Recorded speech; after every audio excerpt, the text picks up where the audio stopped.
Seja muito bem-vindo ao GuiaCast, um podcast para os profissionais de logística e supply chain que nunca param de aprender. Compartilhamos toda semana as melhores práticas, desafios e informações para suporte às suas decisões, a fim de ajudá-lo a gerenciar a sua carreira e a sua empresa com mais eficiência. Uma consultoria independente, acionável e objetiva para os líderes do setor.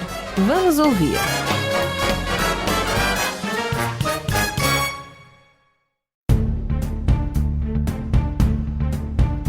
Olá, que tal? Tudo bem? Eu sou o Rodilson Silva e recebemos hoje no GuiaCast Ricardo Silva, gerente sênior de Supply Chain na Kemira, empresa que ajuda a construir sociedades mais sustentáveis. Ele é executivo da área de Supply Chain com mais de 25 anos de experiência em operações voltada para a cadeia de suprimentos. Ele é graduado em Engenharia Mecânica Industrial pela Escola de Engenharia Industrial, pós-graduação em Comércio Exterior pelo Centro Integrado de Educação do Amazonas, MBA em Cadeia de Suprimentos e Logística pela FGV e mestrado profissional para competitividade em Supply Chain, também pela FGV, com experiência em empresas multinacionais dos segmentos químico e eletroeletrônico, voltadas para áreas de logística, serviço ao cliente, compras, planejamento de materiais, além de importação e exportação. Sem mais, vamos trazer o nosso convidado de hoje para o palco do GuiaCast. Ricardo, seja muito bem-vindo ao GuiaCast, muito obrigado por abrir um espaço na sua agenda e me ajudar a fazer mais um episódio. Olá, Rodilson, bom dia, obrigado pelo convite aí, é um prazer sempre estar contribuindo aí com o seu podcast, com as suas produções aí voltados na área de supply chain, na área de logística aí. Muito obrigado pelo convite mais uma vez.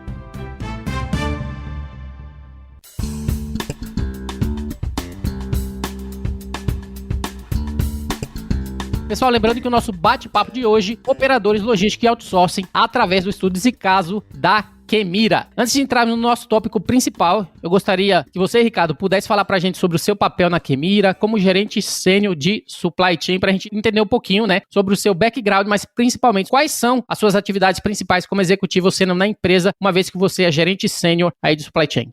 Sobre a minha responsabilidade, eu tenho toda a área de supply chain aqui da América do Sul, né? Eu tenho toda a parte de compras, planejamento, logística, customer service. Eu acho que hoje o maior desafio realmente é a logística, né? Principalmente nesses tempos aí de pandemia, como entregar um produto correto, na hora correta, para o nosso cliente. E nós temos um agravante que, por se tratar de produtos químicos, a gente tem todo um fator de risco aí, né? Nós estamos transportando os produtos químicos que podem causar algum dano aí para o meio ambiente e para a sociedade. E também, como eu falei, eu sou responsável pela América do Sul, então eu tenho 4 países aí sobre a minha responsabilidade, tenho Brasil, Chile, Uruguai e Argentina, cada país também com a sua particularidade, né? Todo mundo sabe que hoje a gente está vivendo uma situação muito crítica na Argentina, com problema político lá, e o Uruguai tem um pouco mais de estabilidade, e o Chile também tem uma estabilidade, a gente vê que é um mercado que está crescendo bastante, e outros países que a gente vem desenvolvendo, como Paraguai, Equador,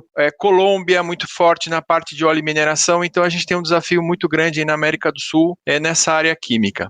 Pessoal, e com base nesses desafios que ele falou, por isso que o nosso tópico de hoje é falar sobre operadores logísticos e outsourcing, levando em consideração que eles principalmente facilitam, uma vez que a empresa ela consegue focar no seu core business e deixar essas atividades de logística e supply chain, independente do PL, que a gente fala que você escolhe, né? 1, 2, 3, 4, até 5, que a gente já sabe que já está aí no mercado. Então a ideia é você identificar quais são os benefícios de contratar ou de fazer o outsourcing das atividades logísticas na sua empresa. Mais uma vez, antes da gente entrar no nosso tema, Ricardo, falando um pouquinho sobre a Kemira, empresa que a gente sabe que é líder mundial em soluções químicas sustentáveis para a indústria de uso intensivo de água. Você poderia nos dar um overview sobre a empresa, produtos, serviços, enfim, o que faz parte do portfólio de soluções que a Kemira oferece no Brasil e no mundo?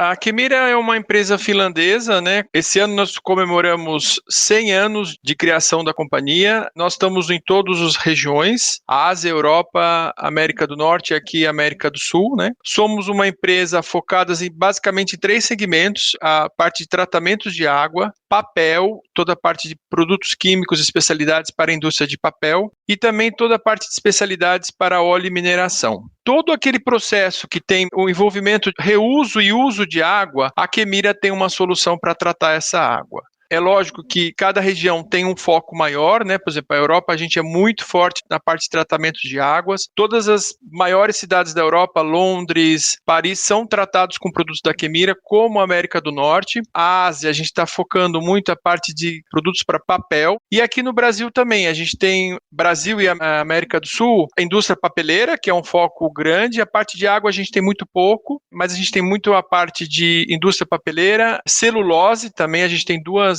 ilhas químicas que a gente chama, grandes no Paraná. Além também de a gente ter na Argentina um foco na parte de óleo e mineração, que a gente tem uma região lá que ainda é muito pouco explorada, que chama Vaca Muerta, mas que tem um potencial muito grande de potencial de EOR, que é um processo de extração do petróleo em rochas. Tem um potencial muito grande lá, então a gente está focando nessa área de óleo e mineração lá na Argentina. Então seria basicamente isso do que a gente faz e quais são os nossos produtos. Dá para ver que são bastantes atividades, diferentes ramos ali, e que, conforme o nosso tema principal, a gente precisa de operadores logísticos, precisa terceirizar, fazer outsourcing da empresa, né, a fim de que você consiga transformar todas essas atividades em um diferencial competitivo. Entrando no nosso tema, operadores logísticos e outsourcing na Kemira, em se falando de terceirização, a gente sabe que 90% das 500 maiores fortunas dos Estados Unidos utilizam pelo menos uma empresa de outsourcing. A que você atribui essa escolha em relação à terceirização das atividades de supply chain dessas maiores empresas do mundo? O que elas nos ensinam por terceirizar e fazer o outsourcing das suas atividades, uma vez que a gente falou, 90% das 500 maiores fortunas.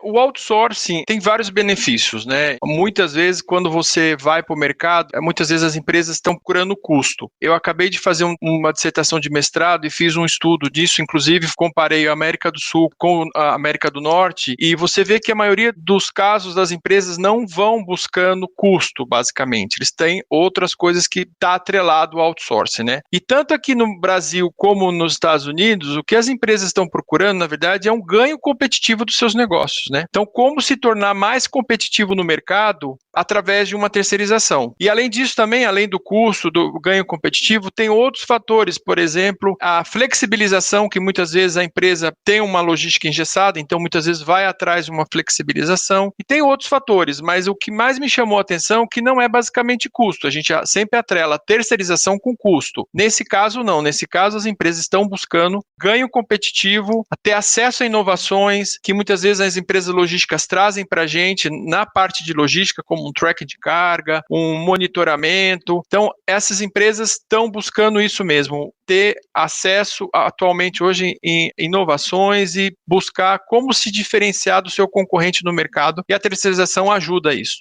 E uma vez que você falou, né, ter um ganho competitivo, ou seja, isso já afeta a sua competitividade, né, como empresa, frente à área de logística, uma vez que a logística se tornou esse diferencial competitivo no decorrer dos anos, diferente de épocas anteriores. Em se falando de diferencial competitivo, como é que vocês escolhem ali as empresas, né, para poder trabalhar com vocês? Quais são os tipos, inicialmente, de prestadores ou modelos de outsourcing disponíveis, referente aos serviços logísticos? Eu vi que a gente já chegamos ao 5PL. Você poderia falar para a gente quais são esses modelos e qual é a diferença entre eles? Primeiro tem o termo operador logístico, né, que é aquela empresa que pode prestar um serviço de transporte, de armazenagem para as empresas. Depois, falando um pouco sobre outsourcing, você tem um modelo mais básico que a gente chama de 2PL, que vai até um 5PL. 5PL hoje, na verdade, é uma tendência. Hoje no Brasil não tem nenhuma empresa que opera nesse modelo, né? Então, o que eu vejo mais é até um 4PL. Então, na verdade, você pode ir de um 2PL, que é, na verdade, uma contratação de uma transportadora, de um armazém, então é aquela operação, aquela contratação bem básica mesmo, sem qualquer tipo de relacionamento, sem contrato, são contratos spots, onde você precisa transportar uma carga de um determinado destino até o final e acaba seu relacionamento. Aí você tem um 3PL, que aí você já começa a ter um pouco mais de relacionamento, onde você contrata um operador logístico que te faz seu transporte e uma armazenagem. Então você começa a ter um pouco mais de relação, um pouco mais assim, de intimidade com esse operador logístico. Depois você pode ir para um 4PL. Aí você tem realmente toda a cadeia de um contrato único, que o operador que vai gerenciar as suas compras, as suas entregas, a sua armazenagem. Aí você pode agregar qualquer tipo de serviço como reetiquetagem, reembalagem. E muitos operadores também, no 4PL, muitas empresas trabalham,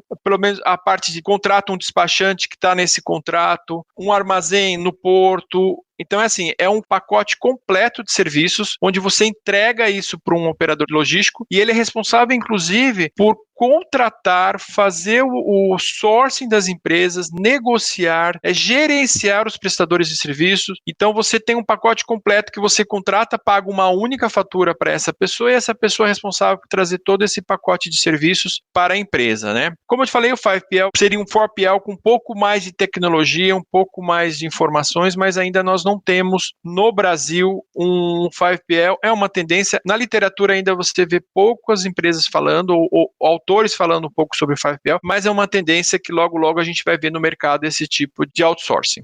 E aqui que você atribui, no Brasil a gente ainda não tem uma empresa, né, não só atendendo esse tipo de nicho, preparada para ter esse tipo de nicho, levando em consideração o que você falou, é um 4PL com mais tecnologia. O que você acha que falta para as empresas do Brasil já começarem a se preparar para atender como 5PL, né, uma vez que, como você deixou claro, é uma tendência? Eu acho que o Brasil está muito atrás na questão de tecnologia. Nós precisamos ainda, por exemplo, para você ter esse tipo de serviço, você precisa ter muita tecnologia e infraestrutura associado da parte do governo, né? Porque eu acho que as empresas demonstram interesse em apresentar essas inovações, mas muitas vezes esbarra aqui na nossa burocracia, na nossa parte de falta de infraestrutura, na nossa parte de tecnologia, que isso está associado com o 5PL, né? Essa integração com uma tecnologia para você fazer um rastreamento online, para você ter, por exemplo, os seus caminhões rastreados, ou muitas vezes você ter uma inteligência artificial associada a esse tipo de negócios e de logística, né? Eu acho que está muito relacionado com a parte de infraestrutura e tecnologia aqui no nosso país. Existem algumas outras modalidades de outsourcing para os serviços logísticos ou as modalidades são essas mesmas que você já disse, armazenagem, distribuição, até chegar ao 4PL? Tem alguma outra? Qual que é mais predominante no Brasil, né, levando em consideração todas as opções que a gente tem, principalmente agora que a gente sabe que devido ao aumento do e-commerce, distanciamento social, tudo muito cresceu, as empresas tiveram que se preparar, teve empresa que inclusive teve que adquirir novos armazéns, empresa que não tinha serviço de armazenagem que incluiu, ou que não tinha serviço de packing também incluiu, então aumentou muito essa diversidade em relação às prestações de serviços de uma 5PL oferece. Quais são os tipos de modelos de outsourcing que você geralmente poderia estar falando pra gente, né, que existe associado aos serviços logísticos? No Brasil, predominantemente é o 3PL mesmo, não tem que você contrata um operador logístico. Algumas grandes empresas têm um 4PL, mas são poucas. E o modelo que eu vejo, até nos meus estudos, é um modelo híbrido também, que é muito pouco aqui no Brasil, onde você tem uma parte in-house e outra parte com outsourcing, né? Tem muitas empresas, principalmente de varejo, que têm uma capacidade de armazenagem e precisa de rapidez, muitas vezes acabam trazendo para o in-house. Né? Por exemplo, em 2019, o Carrefour inaugurou o maior armazém da América Latina, né? Por quê? Porque ele precisa ter uma velocidade. Agora também o Mercado Livre está investindo aqui em São Paulo para ter um armazém. Então, assim, eu vejo que além do outsourcing, nós temos o híbrido, que você tem uma parte externa e uma parte outsourcing, e também tem o modelo do in-house, né? Onde você traz para dentro da sua operação toda a parte de logística. Mas aí é muito mais a questão do varejo, do e-commerce, que precisa de uma velocidade, precisa de uma capacidade, que muitas vezes nenhum operador logístico tem 1.000 metros quadrados disponível para uma única empresa. Eu queria saber o seguinte, em relação à associação frente aos trabalhos que a Kemira, né, presta mundialmente, qual é o modelo de outsourcing que vocês mais têm utilizado? Vocês usam uma mescla de modelos? Como é que é o que é predominantemente utilizado por vocês a fim de suprir todas as necessidades em diferentes países, associada também aos diferentes serviços que vocês prestam? A Kemira tem tamanhos diferentes em todas as regiões. Então, a gente tem, por exemplo, na Europa um 4PL e nos Estados Unidos um 4PL. E a gente tem dois modelos muito parecidos na Ásia e aqui na América do Norte, que a gente tem um mix de 3PL com 2PL, a gente não double PL. Não temos um modelo único para a Kemira como um todo. Até pela complexidade da América do Sul, que nós somos vários países, da Ásia também. São vários países que a gente atende junto na mesma região. Então, a gente tem um mix aí de 4PL com 3PL, dependendo da região e do nível de serviço que você quer. E quais são os fatores que vocês geralmente utilizam em relação a pontos de decisão, que seja fatores positivos, negativos, frente às escolhas do modelo de operadores logísticos escolhido? Uma vez que a gente sabe, por mais que uma empresa seja 4PL, elas trabalham de maneira diferente. Então, quais são os fatores que vocês utilizam a fim de entender que aquele atende às necessidades de vocês? Os 4 fatores mais importantes que a gente identifica primeiro, para a decisão de ir para o outsourcing, né? Você realmente, como eu falei, ter acesso a alguma capacidade de informação que hoje a Kemira não tem. Inovação inovação que muitas vezes, porque não é o nosso core, né? Hoje nós não somos uma empresa core em logística, e como eu falei, a gente tem vários modelos de negócio que pode atender nosso cliente, então a gente precisa de uma flexibilidade nisso, então muitas vezes é a inovação, a questão da flexibilidade que a gente pode modelar a nossa logística de acordo com o cliente. O fator mais importante que eu falei que muitas vezes a gente pondera, que é a questão de ter um diferencial competitivo, não, por exemplo, o que o nosso concorrente não consegue fazer que a gente consegue fazer, e lógico, o custo, né? No final, na conta, a gente sempre vai balancear lá o custo-benefício, mas não é o custo mais importante hoje. Antigamente, quando você pensava numa terceirização, o primeiro ponto é mais barato? Não, muitas vezes hoje você vai, dependendo se você quer um nível de serviço, hoje também existe contratos que a gente acaba fazendo com clientes que eles pagam esse nível de serviço, né? Então você consegue repassar para o cliente, dependendo do que o cliente exige para a gente, eu quero um nível de serviço AAA, quero que a entrega seja com mais ou menos 5 minutos de tolerância. Então a gente acaba agregando no custo do cliente esse nível de serviço, a gente consegue entregar isso. Então o nível de serviço também é um fator muito importante.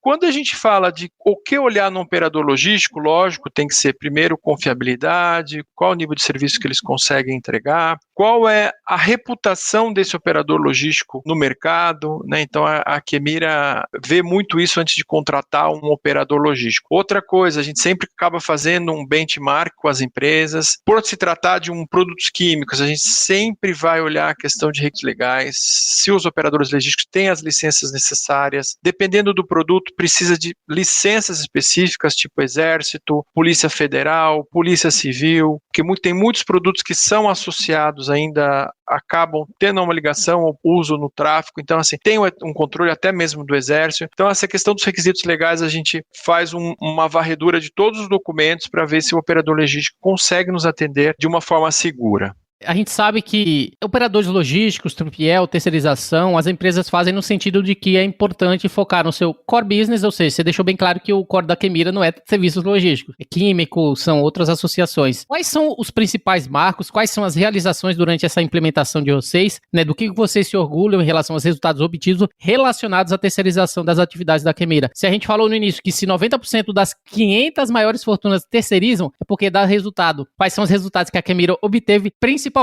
né, em relação ao 5PL, né, que você deixou bem claro que é a empresa que oferece um serviço de ponta a ponta, né, que infelizmente, por enquanto, a gente não tem no Brasil esse tipo de empresa preparada para tal. O primeiro fator é a questão do nível de serviço, como eu falei. O trabalho com o operador logístico consegue prover um melhor nível de serviço do que se eu tivesse uma frota própria, né? Outra coisa também que eu acho que a gente acaba tendo, e também é um dos fatores que leva as empresas a decidirem para o outsourcing, é você não investir em ativos, né? Então, você não ter um capital investido num caminhão, num armazém, e você ter esse capital para outros investimentos. E muitas vezes você usa as empresas que eu acabei conversando um pouco, e nos próprios artigos que eu li, mostram que muitas vezes as empresas usam esse capital que é usado para comprar um caminhão, um armazém, num ativo logístico, ela acaba usando numa produção, numa área produtiva para aumentar a sua capacidade, né? Então, acho que as vantagens são realmente você melhorar o seu nível de serviço, você conseguir oferecer para o seu cliente uma solução logística que muitas vezes com uma logística própria você não consegue.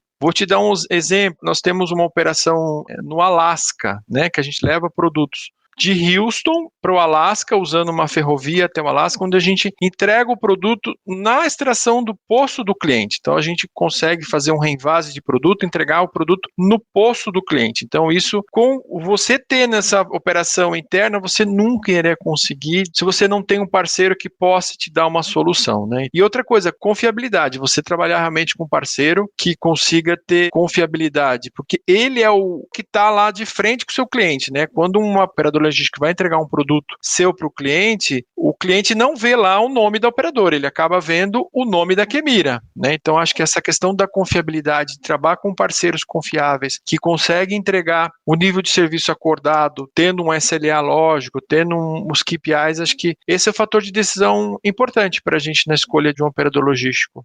E durante essas escolhas que vocês fizeram, né, em relação a fatores de decisão, como você falou, a gente sabe que sempre existe alguns desafios, uns erros, algumas dificuldades e assim por diante. Vocês tiveram algum aprendizado frente a algo que vocês, por exemplo, acharam que ia ser de uma maneira e foi de outra, tiveram que se adaptar, né, levando em consideração alguma experiência que foi negativa, mas que vocês tiveram que realmente fazer algo diferente para fazer acontecer? Porque às vezes a gente tem uma expectativa de 100%, a gente atinge parcialmente isso e depois vai melhorando até que a gente consiga, né, inclusive na própria empresa você talvez não tenha feito algum mapeamento que foi contra algo como a empresa trabalhava. Vocês tiveram alguma dificuldade nesse sentido? Que, claro, posteriormente melhoraram e atingiram o nível de serviço desejado? Sim, eu acho que como fator de aprendizado em todo esse processo, e isso também fica bem claro na minha pesquisa, é que se você tem que fazer primeiro um sourcing bem feito, né? Selecionar empresas que realmente consigam atender os seus requisitos, que tenha toda a documentação. E o segundo é você, depois de ter escolhido essa empresa, deixar bem claro qual é o nível de serviço, qual é o escopo do serviço e como é que vai ser medido isso, né? Então, acho que muitas vezes como um fator aí de aprendizado é isso, você ter um contrato bem redigido, com o que você espera dele, o que ele vai entregar. E hoje, muitas vezes, a Kemira não pratica, e é uma coisa que a gente está repensando aqui, é de você ter cláusulas no seu contrato onde você acaba dando um reconhecimento, tipo assim, você acorda um nível de serviço, sei lá, de 95%. Se o fornecedor chega a 100% por um determinado período, você pode até pagar um valor a mais para ele. Isso como fatores de incentivo. Então, da mesma forma, você também tem as suas penalidades, né? Você acordar aí um indicador lá de desempenho. Ele não cumpre, lógico, também vai ter uma penalidade. Então, esse tipo de benefício e de também você penalizar o operador se ele não cumpre, é uma coisa que a gente não tem nos nossos contratos hoje e nenhum prestador de serviço, mas coisas que nós estamos pensando, até como incentivar e dar uma motivação a mais para ele desenvolver aí o seu trabalho de uma melhor forma. Excelente. Na verdade, esse bate-papo, você acabou de me lembrar sobre algo que eu acabei implementando numa empresa anterior que eu trabalhava, né, no qual a empresa estava com OTD, One Time Delivery, de 87%, e dentro do nosso contrato, a gente fez um bid, né, para poder aprimorar um pouco mais nossas atividades, e o ponto principal de inclusão no contrato foi estabelecer ônus e bônus, estabelecer isso no contrato, levando em consideração exatamente isso, que se a empresa atingisse 95, para a gente estava ok, acima de 95 a gente pagava um bônus, levando em consideração que as nossas atividades estariam muito melhor, então para o cliente final valeria muito a pena, e se estivesse abaixo daquilo, a cada 1% tinha um percentual também de custo que a gente descontava no caso ali da fatura. Então essa cláusula de ônus e bônus fez toda a diferença, não só para a empresa ela aprimorar muito mais o serviço que ela estava entregando, uma vez que ia doer no bolso, mas também para uma vez que ela também melhorasse e fizesse todo o esforço, elas também iam receber por isso. Então fez bastante diferença esse tipo de inclusão, de cláusula, frente ao serviço esperado que a gente tinha, né, frente àquela empresa que a gente atuava, né, e o próprio Reinaldo deixou bem claro aqui, né, o operador deve oferecer espaço, controle, informação, velocidade, documentação e legislação, então deixando claro que precisa oferecer bastante coisa e cabe ao profissional que está atuando ali com ela também estabelecer as melhores práticas de mercado, incluir no contrato essas cláusulas de ônus e bônus, que melhora tanto para o lado da empresa quanto para o lado do operador. Mas posso te falar, é um desafio isso, porque você vender internamente que você vai pagar mais do que está no contrato, muitas vezes a alta direção não entende. Fala assim, mas você já tem um valor acordado com o operador, você vai pagar mais ainda do que daquilo realmente que ele deveria te entregar, né? Ainda é um desafio internamente você mostrar os benefícios de você ter um SLA acordado e ter esse pagamento aí de ônus e bônus, como você falou. Mas é uma tendência a gente ver que realmente para aquelas empresas que há uma parceria, pode ser uma realidade próxima.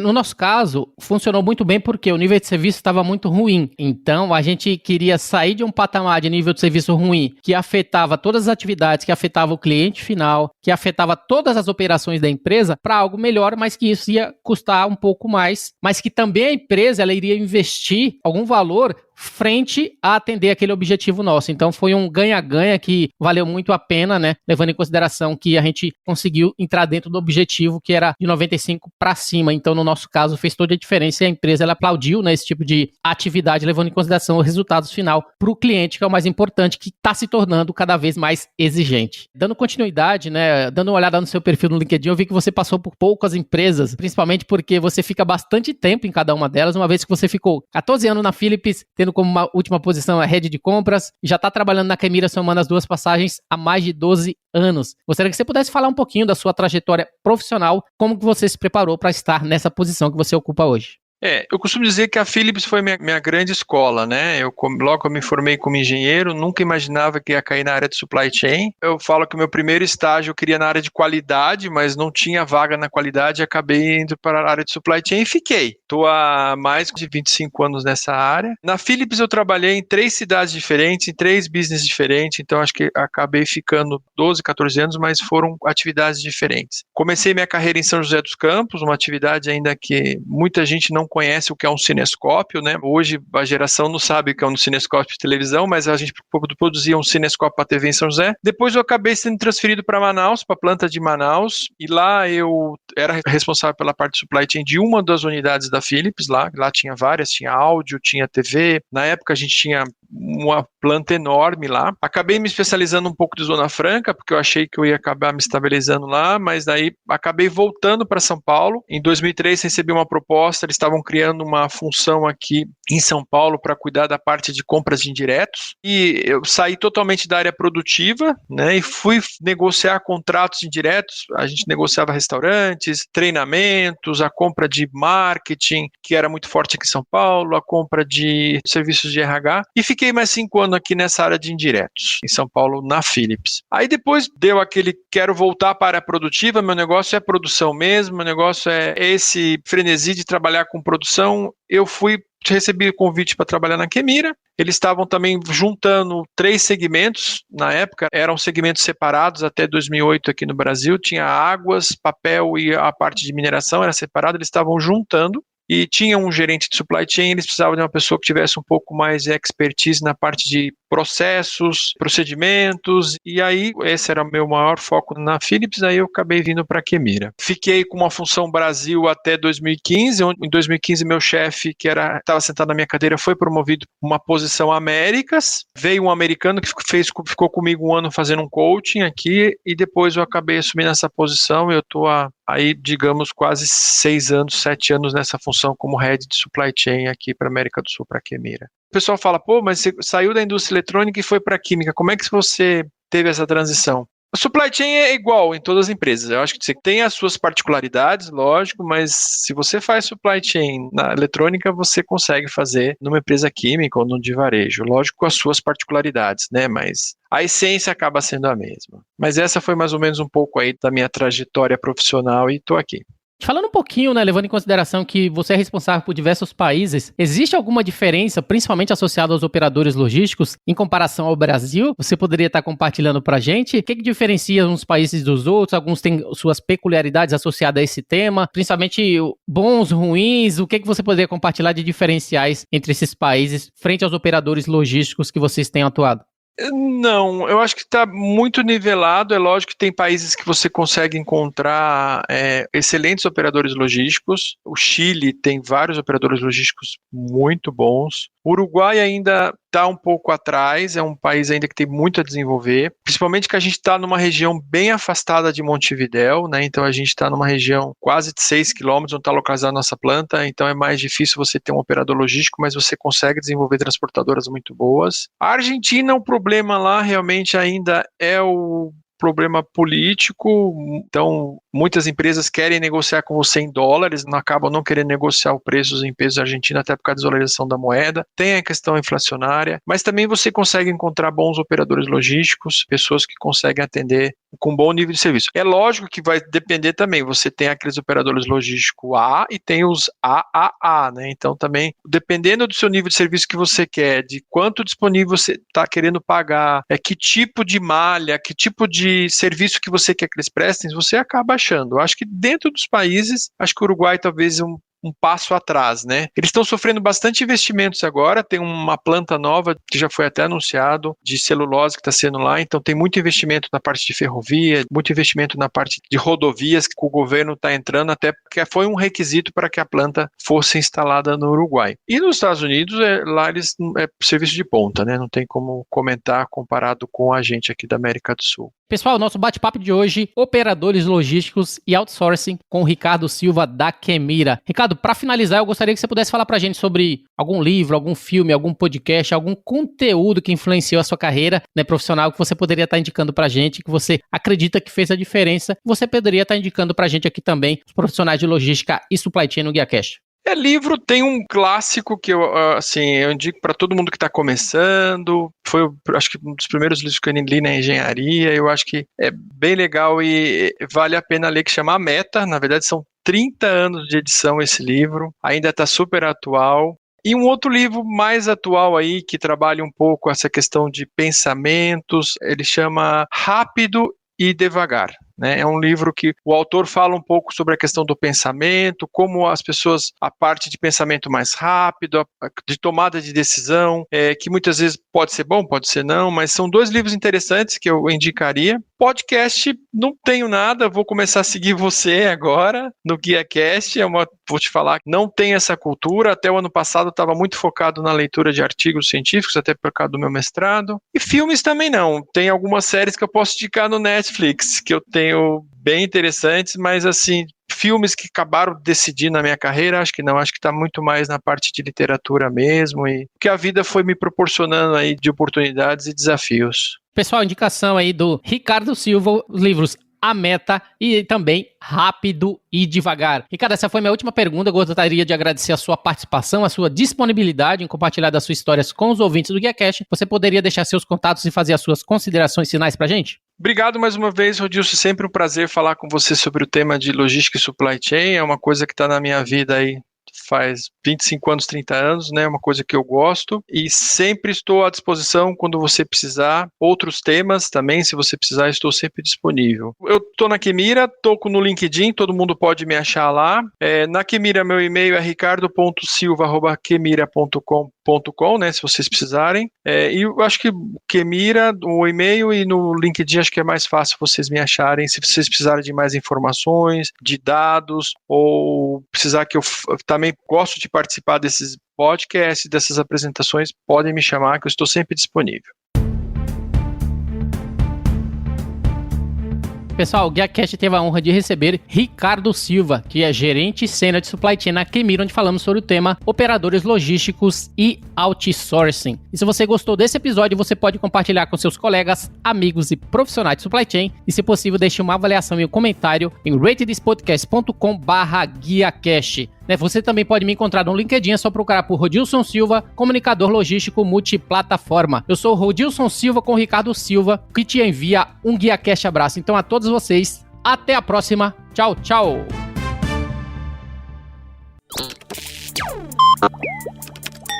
Equalab.